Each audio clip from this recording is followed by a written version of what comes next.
Hey everybody, Meteorologist Ryan Hoke here with a Hokey video blog update, a special one here for Sunday night. Want to talk a little bit about the pattern that we've got going into this week because it is going to be very active, it's going to be very spring-like.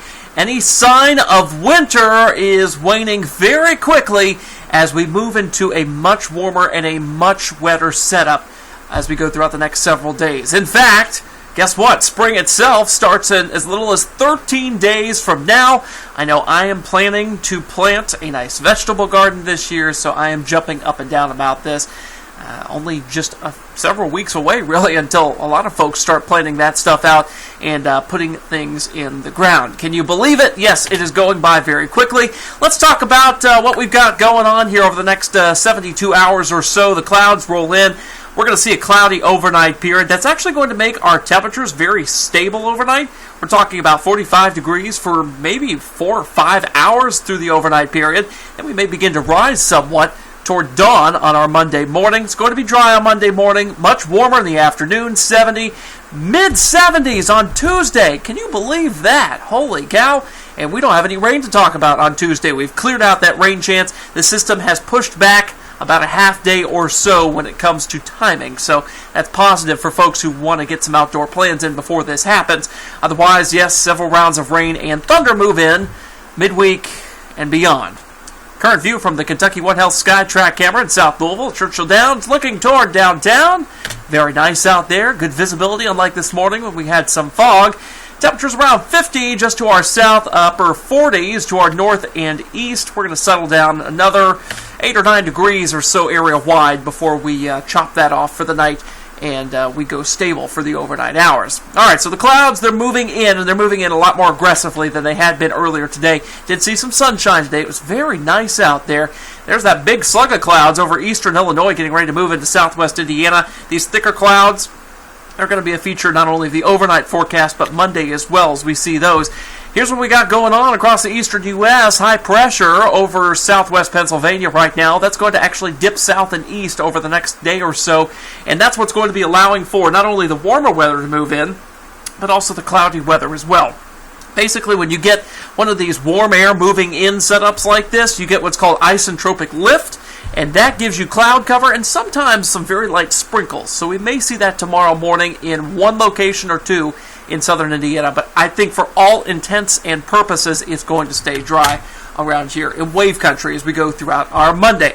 All right, so I want to show you on Futurecast what this looks like. So we've got the clouds moving in tonight. Temperatures around 46 by midnight. We'll dip down another degree or so through the overnight. And notice how we begin to already rise by 5 a.m., and the clouds are still here. They're like insulation, so that's why temperatures aren't going to go down very much, I should say, through the overnight hours. We're already at 60 by 11:30 a.m. You see that little tiny pocket of showers up toward Indiana. I think Indianapolis will have to deal with this, but the little portions of this on the southern edge of it may affect Lawrence, Jackson, or Jennings counties. I mean, this is going to be a mostly dry forecast. I wouldn't even plan for it. Leave the umbrella at home tomorrow just because if it does rain, it'll be for like literally seconds, and then you're done, and it's very light. So don't worry about it, all right? 65 by 6 o'clock, and that's after a day that gets us likely to 70 degrees here in the city with those clouds. I wanted to show you the overnight forecast and show you just how stable things are going to be. We'll be in the mid-40s from 8 o'clock all the way to 8 o'clock. So about a 12-hour stretch of mid-40s for temperatures. When you look at this on your app, you're going to go, is this broken? It says the same temperature for several hours. And it's not broken. We put this in by hand, and this is what I've keyed in here. Temperatures around 45 degrees for a pretty good stretch as we go throughout the overnight. All right, so the 7-day breakdown kind of really demonstrates what we've got going on for the next several days here because it's going to be a very complex setup. Let's start you off with Wednesday. This is when we start to pick up some shower activity in our western counties. All right, this stationary frontal boundary still off to our west very late on Wednesday night. The European model has been a lot more aggressive in bringing in some showers west of I-65 as we go throughout Wednesday into early Thursday here. So I pegged it at a 30% chance. I've really scaled that back. This is the GFS model, and you see there's not even a drop of rain on the radar till Thursday at the earliest. That may pan out too, but I like the Euro's consistency a little bit better here, so I'm going with that and trending that way for our forecast. On Thursday, I think it's going to be a very rainy day. The GFS is trying to hold this back even farther, but the GFS has a history of holding these waves of energy back too far and too late. And the Euro usually has a better handle on this. So that's why I've trended that way for the forecast. It's also kind of doing something wonky here for our weekend setup. It's bringing that very interesting closed-off low pressure over Mexico well into the Midwest as we go throughout Saturday. By the way, that low pressure, the closed low over Mexico, it makes snow in Mexico because this thing is so crazy. It's what we call an anomalously low pressure. It's an area of low pressure that's in a weird place. It shouldn't be this time of year, and it's very strong. So that's why it's going to cause some weird weather down there. For us, it's just rain and some thunderstorm activity as we go throughout our weekend. None of this is going to be severe. And even the rain isn't going to be extremely heavy. It'll be very heavy at times, but nothing extreme. And I don't think flooding is going to be as big of an issue as it appeared to be several days ago. Maybe a 1 to 3 inch rainfall total out of this as we go pretty much Wednesday through Saturday of next week. Confidence meter, it's at an 8 right now. Here are the rainfall totals based on the GFS data that's coming in right now. And it's really put kind of this donut hole over Louisville. When have you heard that before? The Euro's not quite like that. It's a little more aggressive on bringing in a couple inches of rainfall into Metro Louisville. And we're going to go with that forecast for now because the GFS is having problems trying to figure out where this closed-off low is going to go. The interesting part of this is areas near Arkansas, Louisiana, Mississippi, and Texas could pick up more than 7 inches of rain for this. I do expect some Mississippi River flooding down that way as we go throughout probably mid to late next week, because of course the rivers take a few days to respond to the runoff from the creeks and the streams. So that's Wednesday through Saturday. Saturday is also a big day for something else. It's the St. Patrick's Parade. Last year we had perfect weather for it. It rained right up until the start of the parade, then it stopped and it was nice. In fact, this is video from last year. You see a few folks wearing shirt sleeves there. Weather wasn't too bad at all. This year, oh, yeah, it's going to be a little rocky. We do have a rain chance, maybe a few rumbles of thunder, but the question is, when will that hit? Will it be out of there in time? Will it be moving in after? And at this distance out in time, we can't really give you anything definitive on that. So there is a rain chance and temperatures in the 60s, maybe 70s. Hopefully, the rain will avert for Saturday, because the St. Patrick's Parade actually has surpassed the Pegasus Parade in terms of attendance. Can you believe that?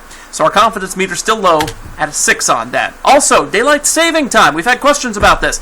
That starts on the 13th of March. So Saturday night, next weekend, turn your clocks forward an hour before bed. This always kind of sneaks up on people every year because of the new law that was passed back in the mid-2000s that made daylight saving time longer here in the United States. Ends at November, starts it in March, so we actually spend more of the year in it than we don't, which is kind of an interesting proposition when you look at the rest of the world where they don't actually do that, and they keep the old times that we used to have. Also a fun fact, daylight saving time, there is no S at the end of saving. It's not daylight savings time, it's daylight saving time. Something you learn when you go to weather school to be a meteorologist.